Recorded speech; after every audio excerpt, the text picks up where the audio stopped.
आजिर आमर विषय होछि लाहौर। नवेम्बर 5 तारिख रे स्वामी विवेकानंद संगी मानंग सहित सियालकोटरू बाहरी अपराह्न 4टा समय लाहौर रे पहुँचिले। स्थानीय सनातन सभार सभ्यगण स्टेशन को आसी तांकर अभ्यर्थना करथिले। राजा ध्यान सिंहंकर हावेड़ी नामक लाहौर मध्यस्थ सुबृहत प्रासाद को स्वामीजी शुभागमन कले। सेठाकु आसी से समागत दर्शक मंडली को अनेक उपदेश देइथिले एवं परे भजनांते ट्रिब्यूनर तदानीन्तन संपादक श्रीयुक्त नगेन्द्रनाथ गुप्तंक कठैरे अवस्थान करथिले। आर्य समाज मध्य स्वामीजी अभ्यर्थन त्रुटि करिनथिला। दयानंद आंग्ल वैदिक कॉलेजर अध्यक्ष लाला हंसराज प्रमुख बड़ बड़ आर्य समाजीगण सर्वदा तांक सहित नाना कथा चर्चा करुथिले। आर्य समाजी माने वेद को विशेषतः वेदर संहिता भाग को एकमात्र प्रामाणिक बोली स्वीकार करती। पुणी यह मध्य कहती जे वेदर व्याख्या गोटे प्रकार मात्र होई पारे, किंतु स्वामीजींकर मत वेदर उपनिषद भाग ही विशेष प्रामाणिक एवं यही उपनिषदर व्याख्या अद्वैतवादी, विशिष्टाद्वैतवादी, द्वैतवादी प्रभृति सर्व प्रकार मतवादीगण निजर इच्छानुजाई करिपारंती। एथिरे कौनसी क्षति नहीं, बरं एथिरे उन्नति होइथाय। कारण मनुष्य को बलपूर्वक कौनसी गोटे भाव न देई ताहार प्रकृति अनुजाई उन्नति पथरे अग्रसर हेबाकु देले जदिओ ताहार उन्नति धीरे धीरे हुए तथापि सही उन्नति खूब दृढ़ होइथाय। जदि कुहाजिब दुईटी संपूर्ण विरुद्ध मत किपरि एक समय सत्य हो पारे, ताहार उत्तर ही जे मनुष्यर आध्यात्मिक उन्नतिर तारतम्य अनुसार यह संभव। आर्य समाजी मानंकर ईश्वर संबंधी धारणा बंगदेशीय ब्राह्म समाजर ईश्वर धारणा तुल्य। से माने कहते ईश्वर निराकार, सर्वज्ञ, सर्वशक्तिमान, दयामय, प्रेममय, आनंदमय। से माने अद्वैतवादी मानंकर निर्गुण ब्रह्म मध्य बुझीपारती नहीं एवं मूर्ति पूजकर प्रकृत उद्देश्य मध्य बुझीपारती नहीं। यही कारणरू से माने अद्वैतवाद और मूर्ति पूजार घोर विरोधी। स्वामी विवेकानंद अकाट्य युक्ति प्रयोग करी आर्य समाजी मानंकु विचार और ज्ञान दृष्टि रे अद्वैतवाद व्यतीत अन्य कौनसी मत जे तिष्ठि पारे नहीं यह भल भाव बुझाई देइथिले। तापरे प्रतिपादन कले निराकार अथच सगुण ईश्वर धारणा आम मानक मन एवं तज्जात कल्पना शक्तिर सहायता व्यतीत हो पारे नहीं। सुतरां जदि आम अक्षमतावशत आमे कल्पना शक्तिर सहायता ग्रहण करूँ सेतेबेले जो माने आहुरी निम्न अधिकारी से माने जदि इंद्रिय साहाय्य प्रतिमा आदि देखि ईश्वर उपलब्धि सहजरे करिपारंती तेबे तुमर सेमानंकु बाधा देवा कौन दरकार। तुम्हें श्रेष्ठ अधिकारी हुओ, तुमर निज अभिप्राय अनुसार साधना कर, किंतु अन्य दुर्बल भ्रातांकु बाधा देव कहीं। पुणी तुम्हें निजकु जेते ज्ञानी बोली मने करुछ वास्तविक तुम्हें सेते ज्ञानी नुह। तुम अपेक्षा उच्चतर भाव रे भावुक अद्वैतवादी अछंती। एहिपरि नानाविध उपदेश द्वारा स्वामीजी आर्य समाजर मतांधता दूर करने प्राणपणे चेष्टा करथिले। प्राय प्रत्यह सकाळ 2 घंटा और अपराह्न प्राय 1.5 घंटा ध्यान सिंह हावेड़ी रे समागत प्राय 150 रु 200 पंजाबी और बंगाली भद्रलोक मान सहित एतद्रूप नानाविध चर्चा होउथिला। एतद्व्यतीत स्वामीजी आवास स्थान नगेन्द्र गुप्तंक कठिरे मध्य अनेक लोकंकर समागम होउथिला। दिने सेठारे हंसराज सहित कथबार्ता हेउ हेउ स्वामीजी निम्नलिखित भाव व्यक्त करथिले। हंसराज आर्य समाजर मत वेदर एक प्रकार अर्थ ही संगत हो पारे समर्थन करथिले। स्वामीजी नानाविध युक्ति प्रयोग करी अधिकार विशेष संपूर्ण विपरीत विभिन्न व्याख्या अवलंबन रे उन्नति पथरे अग्रसर हेबा ही श्रेय यह बुझाई देइथिले। हंसराज मध्य विपरीत युक्ति समूह प्रयोग करी यार खंडन पाई चेष्टा करथिले। अवशेष स्वामीजी कही उठिले, लालाजी आपण माने जो विषय नहीं एते आग्रह प्रकाश करुछंती ମୁଁ ତାକୁ ମତାନ୍ଧତା ଆଖ୍ୟା ଦେଇଥାଏ। ସମ୍ପ୍ରଦାୟର ସତ୍ୱର ବିସ୍ତୃତି ସାଧନରେ ଯେ ଏହା ବିଶେଷ ସହାୟତା କରେ ତାହା ମଧ୍ୟ ମୁଁ ଜାଣେ। ପୁଣି ଶାସ୍ତ୍ରର ମତାନ୍ଧତା ମନୁଷ୍ୟର ମତାନ୍ଧତା ପ୍ରଚାର ଦ୍ୱାରା ଆହୁରି ଅଦ୍ଭୁତ ରୂପରେ ଓ ଅତି ଶୀଘ୍ର ସମ୍ପ୍ରଦାୟର ବିସ୍ତୃତି ହୁଏ, ଏହା ମଧ୍ୟ ମୋତେ ଭଲ ଭାବରେ ଜଣାଅଛି। ପୁଣି ମୋ ହାତରେ ସେହି ଶକ୍ତି ମଧ୍ୟ ଅଛି। ମୋର ଗୁରୁ ରାମକୃଷ୍ଣ ପରମହଂସଙ୍କୁ ଈଶ୍ୱର ଅବତାର ରୂପରେ ପ୍ରଚାର କରିବା ପାଇଁ ମୋର ଅନ୍ୟାନ୍ୟ ଗୁରୁ ଭାଇମାନେ ସମସ୍ତେ ବଦ୍ଧପରିକର।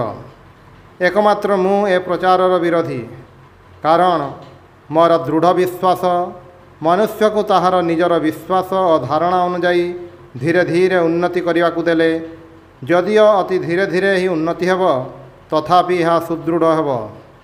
ଯାହା ହେଉ, ମୁଁ 4 ବର୍ଷ ଅନ୍ତତଃ ଏହିପରି ଉଦାର ଭିତ୍ତି ଉପରେ ଦଣ୍ଡାୟମାନ ହୋଇ ପ୍ରଚାର କରିବି। ଯଦି ଏଥିରେ କୌଣସି ଫଳ ନ ହୁଏ, ତେବେ ମୁଁ ମତାନ୍ଧତା ପ୍ରଚାର କରିବି।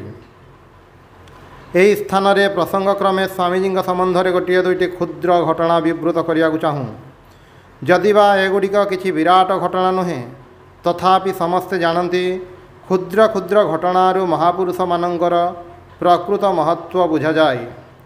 ସ୍ୱାମୀଜୀଙ୍କର ଜନୈକ ଶିଷ୍ୟ ଯିଏ ଏହି ସମୟରେ ତାଙ୍କ ସଙ୍ଗରେ ଥିଲେ ଘଟଣାଗୁଡ଼ିକ ବିବୃତ କରିଛନ୍ତି।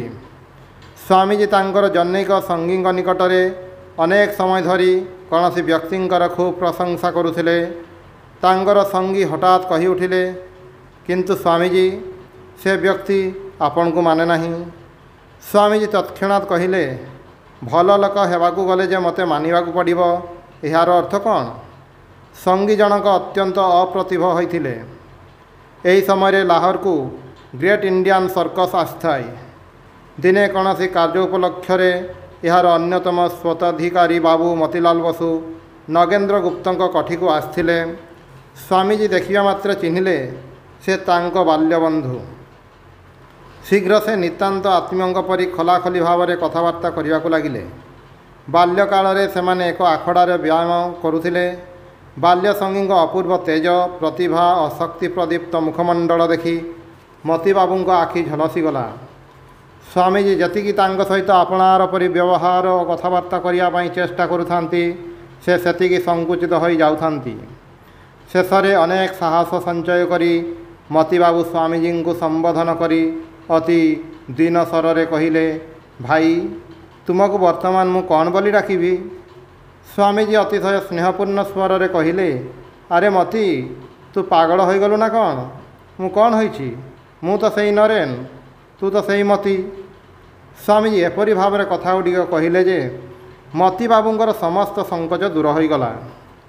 ସ୍ୱାମୀଜୀ ଲାହୋରରେ 10-11 ଦିନ ମାତ୍ର ଥିଲେ।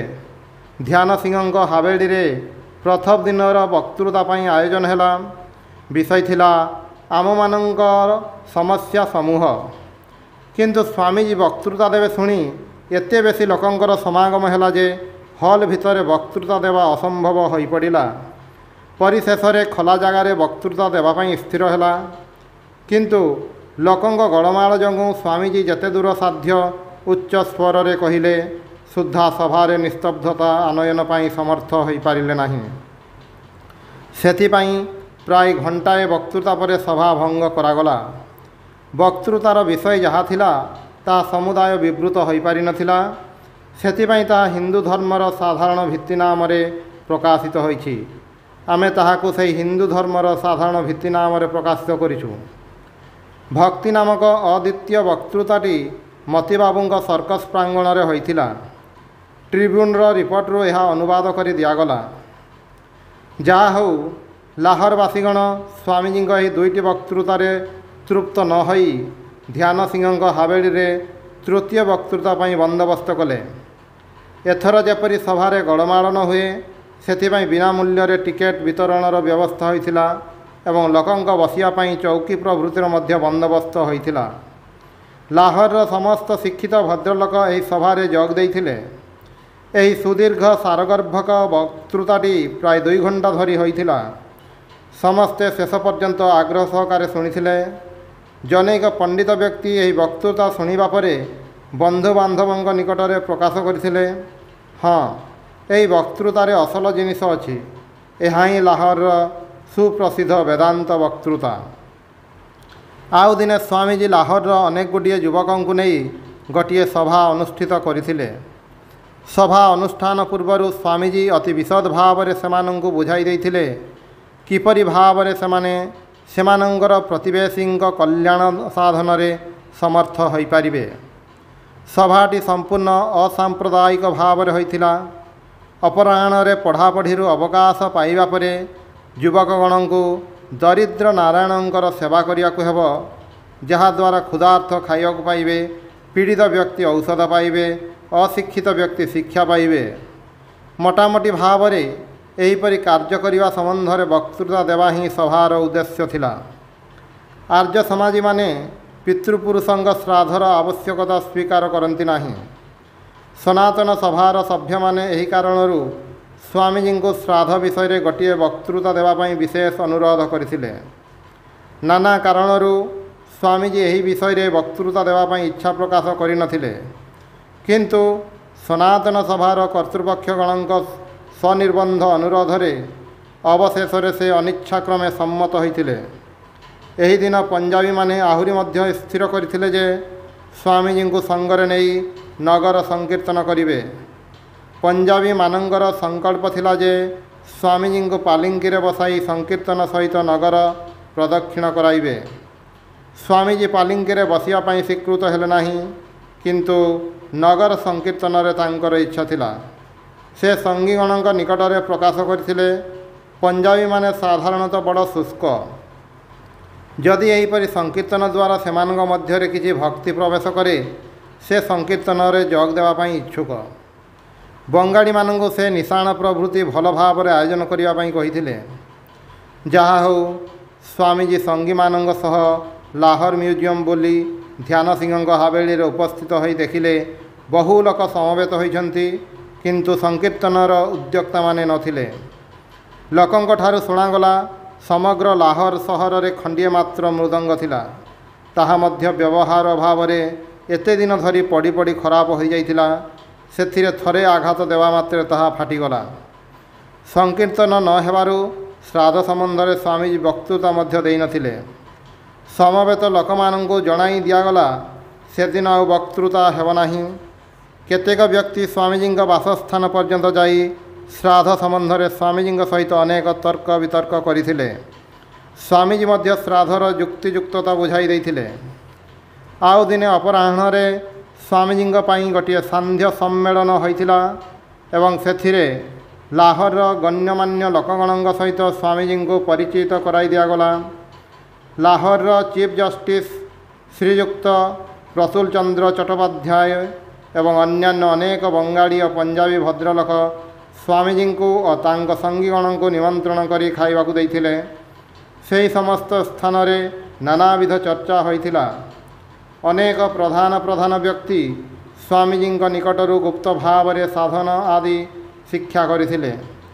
लाहोर निकटवर्ती म्यानमार रे अनेक बंगाड़ी कमिसारिएटर कार्य उपलक्ष्य रे वास करुथिले। स्वामीजी दिने निमंत्रित होई सेठाकू जाइथिले। नानाविध फलमूल मिष्टान्न आदि द्वारा सेमाने स्वामीजी और तांको संगीगण को जलजोग कराइथिले।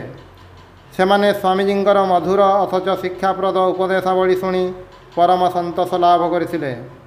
लाहोर सिख संप्रदायर शुद्धि सभा नामक गोटे सभा अच्छी, जो शिष्यगण कौन कारणरू मुसलमान धर्म अवलंबन करिसेंति सेमाने जदि अनुतप्त होई पुनर्बार सिख हेबाई प्रार्थना करती एवं महवशत एपरी धर्मांतर ग्रहण रूपक अकार्य अनुष्ठान करथिले बोली प्रमाण करि पारंती, तेबे एही शुद्धि सभा सेमानकु पुनराय सिख धर्म को नहीं आसे।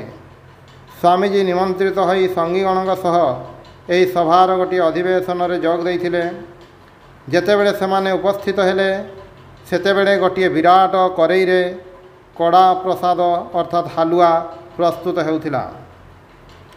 किछि क्षण परे सभा कार्य आरंभ हैला। से दिन दुई जन को शुद्ध कराजिबार थिला। प्रथमे सभार संपादक महाशय किपरि अवस्था पड़ी से मुसलमान होइथिले सेही समस्त घटना आनुपूर्विक विवृत कले। परे शुद्धिकामी द्वय अनुताप प्रकाशपूर्वक सभा समक्ष पुनराय सिख धर्म रे दीक्षित हेबाई प्रार्थना कले। गुरु गोविंद सिंह नाम उच्चारण पवित्र मंत्र समूह पाठ और पवित्र बारी सेचन से शुद्ध करागला। परिशेष सभास्थ समस्त व्यक्ति को कड़ा प्रसाद वितरित है। स्वामीजी सिख मानकर एहीपरि उदार भाव देखि बड़ प्रीत होइथिले। एहीपरि लाहौर रे 10-12 दिन बीतीगला। स्वामीजी सर्वदा एठारे केवल मतवाद अपेक्षा कार्य उपरे अधिकतर गुरुत्व देइथिले। ओम शांति शांति शांति। हरि ओम तत्सत्।